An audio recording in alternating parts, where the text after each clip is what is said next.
The Love Her Show with the duo. You gotta love her, praise her, treat her right. Let your life reflect all the beauty that's inside of you. You gotta love yourself. Let the best of you shine through. Welcome to the Love Her Show with the duo. Welcome back. I'm Kelly Fisher. I'm Tana Gilmore. And together we're the matchmaking duo. So glad to be back again. We are on a roll. Another week. We are here. We are here. 2. We are here. We are here. For those sometimes just by a thread, but we are here. We're here. Yes, we are. So for those of you who don't know, we are the matchmaking duo. We are licensed coaches, professional matchmakers. We're authors, speakers. We're inventors, and we're columnists for Essence.com. We are. We love our Essence family. Yes, many people find us there. We do. We get a lot of responses from there, and a lot of inquiries, and they found us on Essence. So, yeah, welcome, everyone. So we have another fun, exciting podcast for you today. Well, yes, it is. That should be insightful. It should be. I think this is a topic that a lot of times people, they ask us how they can, keep a man or keep their relationship, but we don't find out too much about the other side, do we? Yeah, so we're going to talk about the other side. Yes, we know. We're going to talk about the other side. So how to lose a guy in 10 minutes or less. Yes, and where did this come from? This has always been an interesting topic. It's so funny. It's so funny. Well, first of all, I'm sure that you all have seen the movie with How to Lose a Guy in 10 Days. It's like one of my favorite movies. It's probably one of my top 5. And it is, I watched a movie probably, I don't know, I've probably seen it 100 times or so. It's so funny because, as women, we make some of these mistakes all the time. We're needy, we're clingy, we just do the most. Well, we do the most. In our defense, though, I must say that we are very complicated creatures. We have so many. That's our defense. Yeah, we have emotions. We have so many things we're juggling. So many things we're handling. So, can we just get a pass sometimes? No, we're very... No, not if you want to keep a man. Well, I'm just saying, we're intricate. So, we just need to be aware of that. We have a few ups and downs. But I'm telling you, sisters, we know that some of you all run them away. And so let's just keep it real. You run them off for stupid stuff. Just really silly stuff. And so we want to just kind of have fun with this. We want to talk about it and just give you some tips and tools on the what not to do in reverse. Yes. In reverse. Yes. And it's interesting because as matchmakers and relationship coaches, we hear a lot of things that, maybe many of us might take for granted, but there are always some people who just do not know. They don't know. They just don't know. Yeah. Whether they haven't had, successful relationships around them, or they haven't been in the dating game for, years and years because they've been so busy building their career, or maybe had children along the way.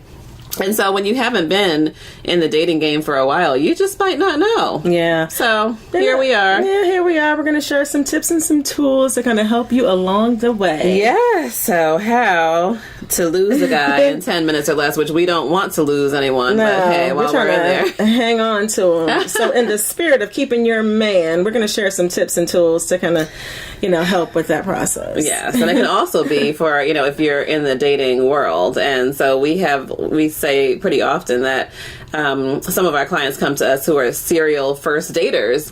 So they have no problem getting a first date, but for whatever reason, they just ghost. Yeah, well, they can't get to that second one. Yeah. So we know so many of those women because they come to us and they're like, you know what? I've been out on a million first dates and I just can't seem to land it. Or like Kelly said, that he's ghosting, he's not calling, and they want the second date because they really like him. They don't know what happened. Amazing. So they don't know what happened. And so as we kind of, just go over the date. So we talk from the beginning. So tell us, everything that happened. Start from the beginning. And we're so detailed. We're like, okay, no. Start Rewind. from the beginning. When you walked in the door, what did you say? Came out of your mouth. How were you looking? Were you smiling? Did you have a scowl? We start from the very beginning. Did you seem interested? Did you seem like you wanted to be there? And so often, some of our clients might be like, well, I was smiling. I looked like I was happy to be there. So that should be enough. Girl, please. Bye. It's not. And goodness gracious, it's coming in.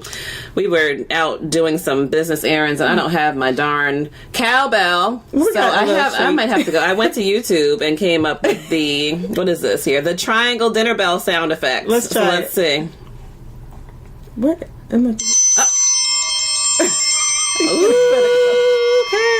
Okay, so let's make sure it doesn't go to anything else. Okay. So all right, that's so what we we're have using that today. We're rolling with that today, guys. Yes, and you can look that up too. So the triangle dinner bell sound effect will have to suffice for the cowbell. But I was going to say also, it's not only we learn these things from our female clients, but also our male clients give us insight, which is really good because we can just talk to them, and it's so great because they're not feeling like intimidated or anything. They can just sit back and talk to us freely because there's no reason for them not to, and they just tell us everything that has run them away too. So we might as well lean in and share it with you. We're going to share it with you because we don't want you all to make these silly mistakes again, because this will be a fun podcast and it's fun topics, but we really want you to take it seriously because I'm guilty of this stuff too. We all over the years. We all, and so we've learned from our mistakes, but it's so nice when the men come and tell us, we're like, you know what, this is what she did. And so then we have to go back and course correct it and really talk to our clients and say, this is what he said. So, let's not take that for granted. Let's take heed to it. So let's, course correct it and do it differently next time with the next person. Because sometimes they're so over it, they don't even want to go out a second time. No. And I think with the age of, technology and online dating and so many different ways to meet people now, that people don't have the same patience that they used to. So it's like, we even have to kind of convince our clients and, followers to go out on a second date. It's almost like you sit down with someone and they do one wrong thing, they bat their eyes the wrong way, or they have too many wrinkles in their shirt or whatever. It's like, you know what? Bye. Yeah. On to the next one. Because they can have a date, within minutes, and ladies can too. So we're not just saying that you guys can. Oh no, I'm talking about both. Oh yeah. Mm-hmm. So we certainly can. The way technology is today. Yeah, nobody has any patience anymore. Yeah. So it's like, well, the first date goes wrong and everyone's out of there. But okay, on to the next. Hang in there. Sometimes, we digress. So some of the reasons why some people might lose a guy in 10 minutes. Mm-hmm.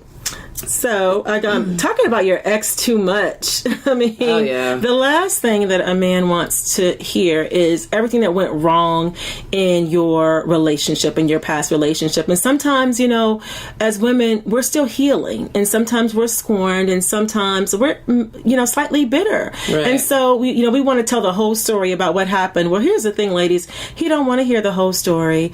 Even if you want to get it out with your girlfriends. Don't get it out on this date. And so, we just encourage you, just to say, it went, we didn't work out. I've learned from, our differences, and I wish him well. Yeah. You always want to end with, I wish him well. And I think the explanation for either side should be no more than 2 or 3 minutes. That should be the maximum. If you find that you're talking too much and you have to take too many breaths to get going again, then you are talking too long, especially initially. Of course, as things go on, people want to know, like, did you hit her, or did you all get in an argument, happened? Or did you cheat? So, yes, people want a more detailed explanation as you get going, but definitely in the beginning, you don't need to say all that. And nobody wants that heavy talk. No. That's just heavy. It is heavy. And I think even the men that we've talked to, sometimes they can go on and on. So when they're mad. It's not just women. They are mad, too. When they are mad, they can go on and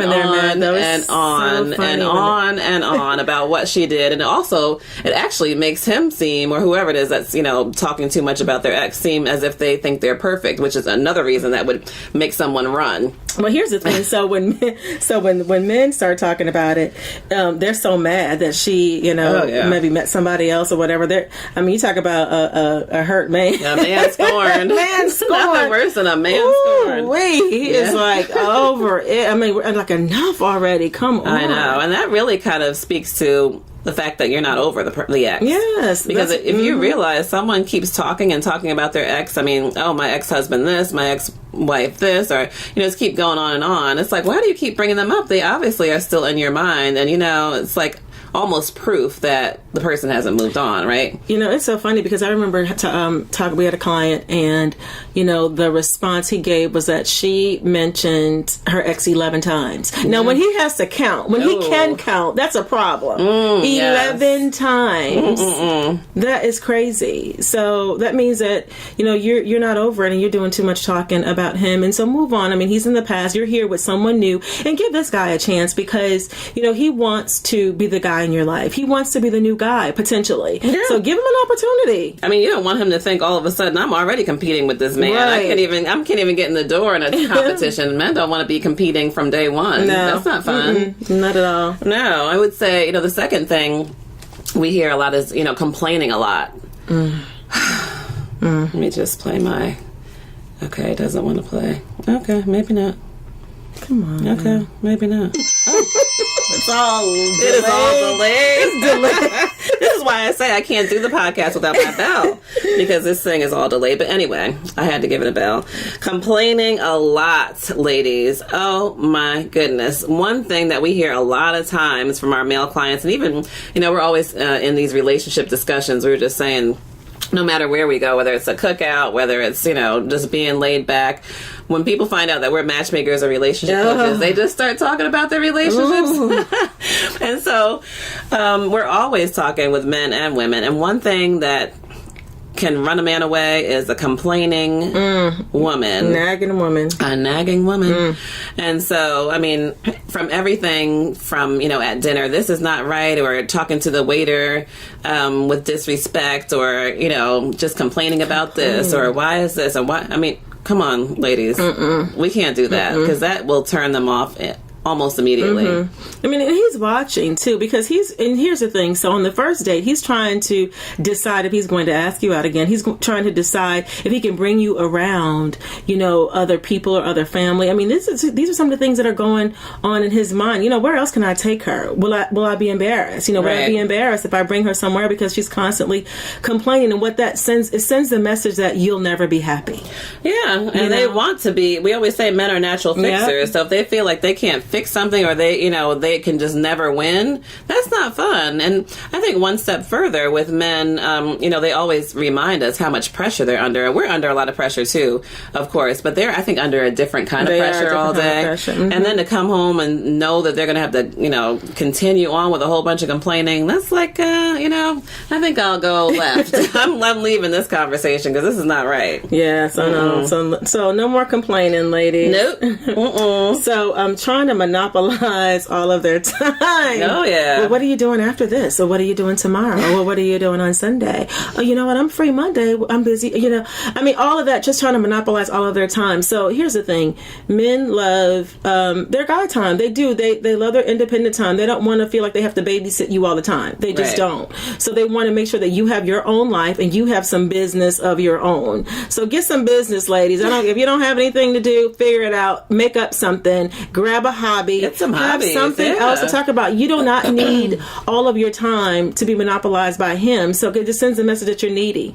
Yeah, and I think another thing is, it puts so much pressure on the relationship. So it's like almost he has to be your everything. So if nobody he, wants that pressure. No, that's a lot of pressure. So if you already know that you have tennis on Saturday or something, or you're meeting up with your girlfriends for a movie or something, then he's like, okay, well, I'll get some time to just relax at home. Might not even be with his friends. He might just want to be at home by himself every once in a while. And you do the same. And the great thing is that when you both come back together, it's like, you have a chance to miss each other. Yes. So that's always the best. That's great. That is the best when you miss someone. Even if you're living in the same house.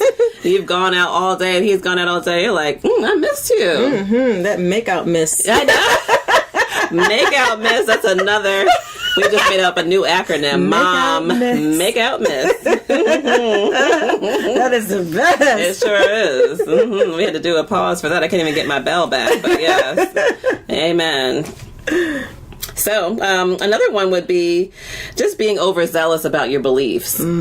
So we have a lot of very opinionated, clients and followers, and sometimes it might be, things that you're really passionate about. So it could be politics, it could be religion, and that's really good. But of course, you don't want to bring that up either in the beginning. Just to continue on and on and on about it, because, after a while, you're going to end up getting into some type of argument, I would think. Yes. And so you don't know if his personality can really handle it that early on. It's like, why you keep, I'm just trying to come and relax. I'm just trying to go out to eat and kick back, or I don't really want to have this heavy discussion after work. Listen, I mean, who's this presidential election and all of this foolishness? Listen, it is what it is. Let's not talk about it for the next, 60 minutes of this date, because it's not changing. No. So why do we need to talk about it today? I'm trying to get to know you. Right. And it's fun. I mean, I think a lot of people do like a good debate, but sometimes it just goes over.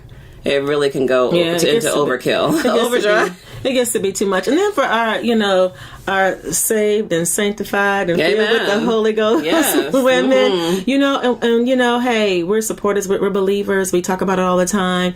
But you can't, beat him over the head with the Bible on the first day. You got to give him drips of Jesus. Drips of Jesus, we say. Drips of Jesus. Give him a little bit. Yes. Give him a little bit of Jesus. You don't give it all to him because he's going to think you be dragging him to church every Sunday. And here's the thing, you might want someone that, you can go to church with every Sunday or go to mosque or whatever it is that you do, but you don't, share that on the first date. So we even tell our clients, you can talk about your faith. You can just say what you believe, but then just cut it off at that. You can have those conversations for a later time. Maybe when you're on the phone, as a young people call it, caking.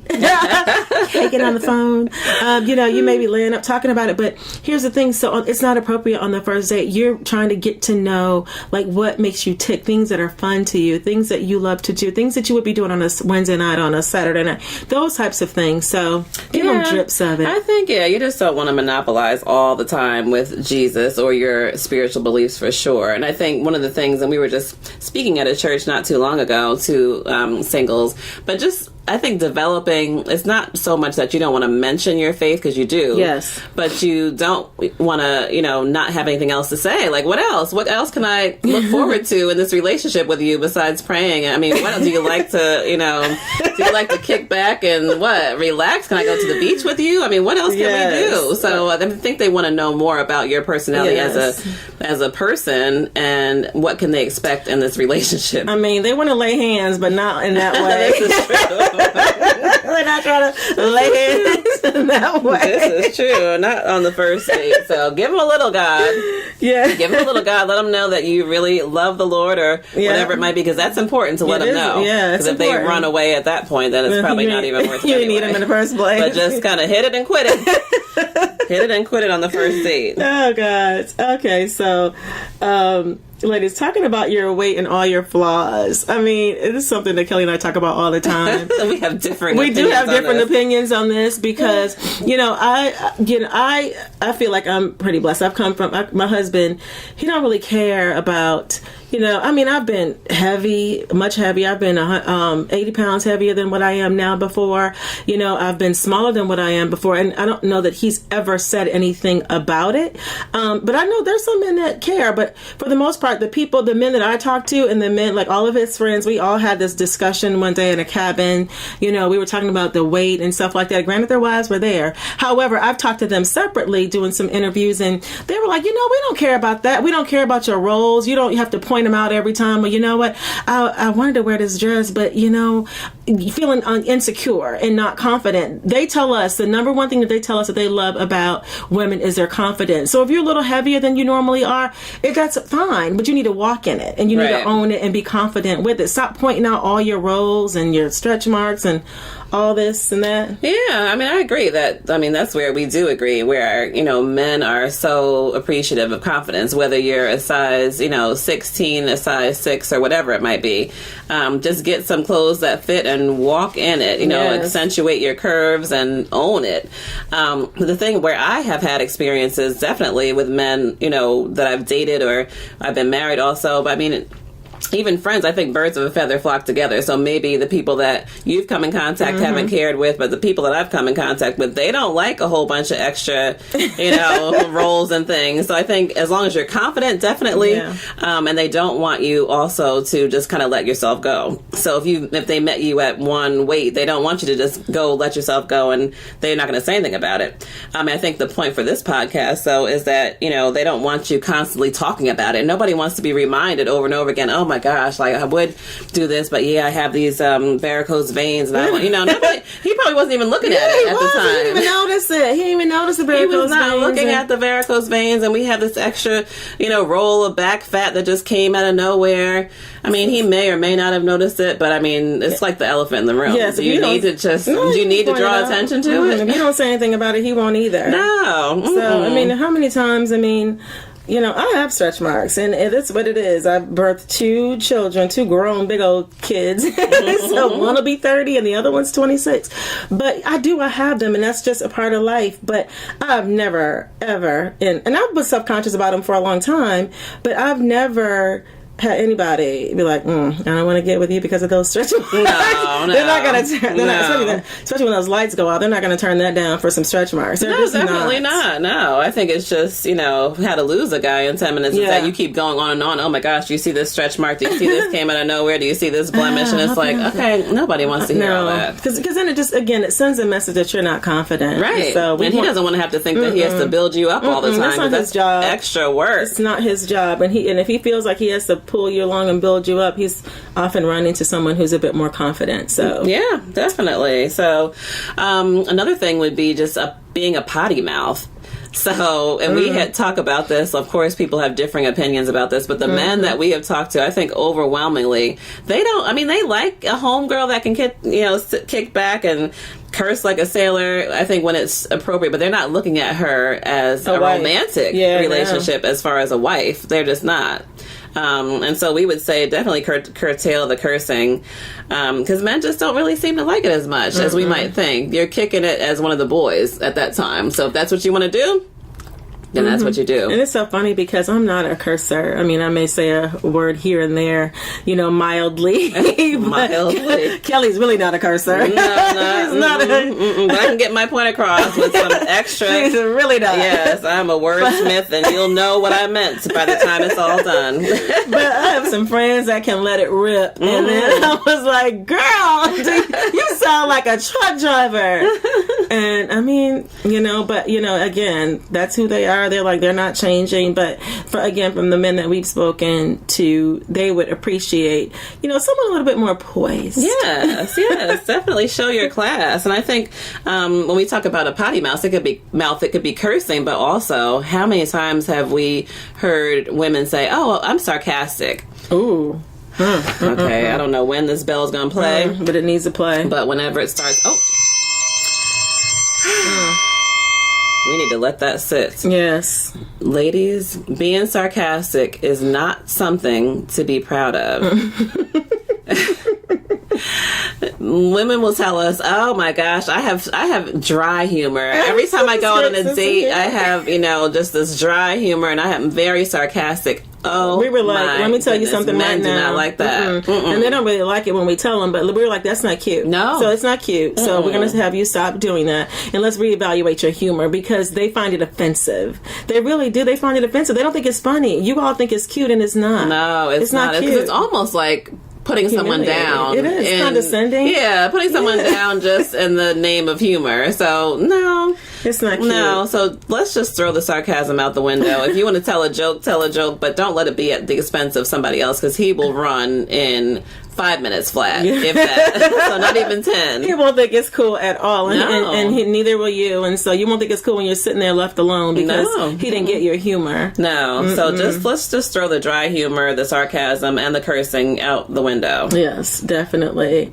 You know what? Being a gossip girl. I mean, here's the thing. This is funny because, we as women, we talk and we share, and that's just what we do. That's just who we are. It's in our moral fabric. That's just who we are, right? Yeah. So, but when you are with him and you're telling everybody else's business, he's over there with like, well, doggone. I mean, I wonder what she told about me. What is she going to say about me? What is she going to say about this date? I mean, she's going to run back and tell all of her girlfriends? Well, of course she is. But here's the thing. Yeah. You don't need to tell him you're going to do that. You just don't.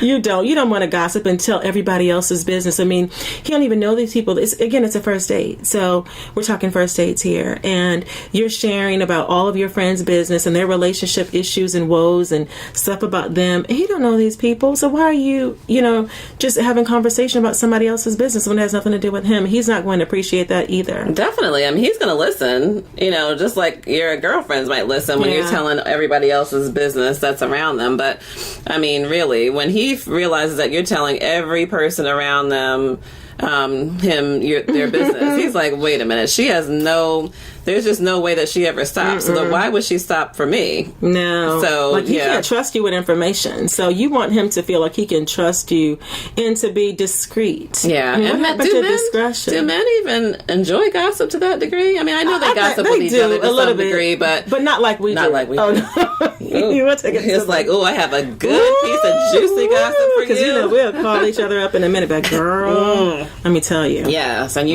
lean and in. We're leaning in and we're like, what you got? What you got? What you got?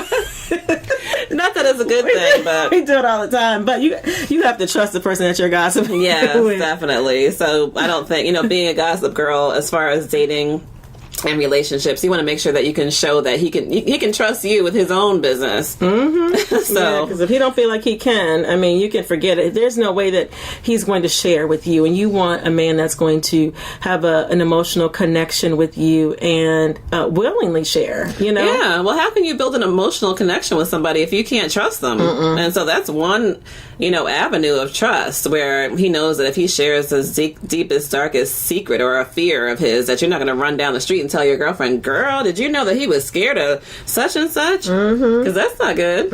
Yeah. And the next time you all have a dinner together with your friends, somebody's looking. I've been there and seen that happen. I was like, ooh. And you just want to just tiptoe back and run. Yeah. I don't even want to see what's coming and just running off at the mouth. So you don't even want those problems. Don't even know who knows who and sitting there just telling it all. And don't be telling all the intimate personal stuff. Oh my gosh.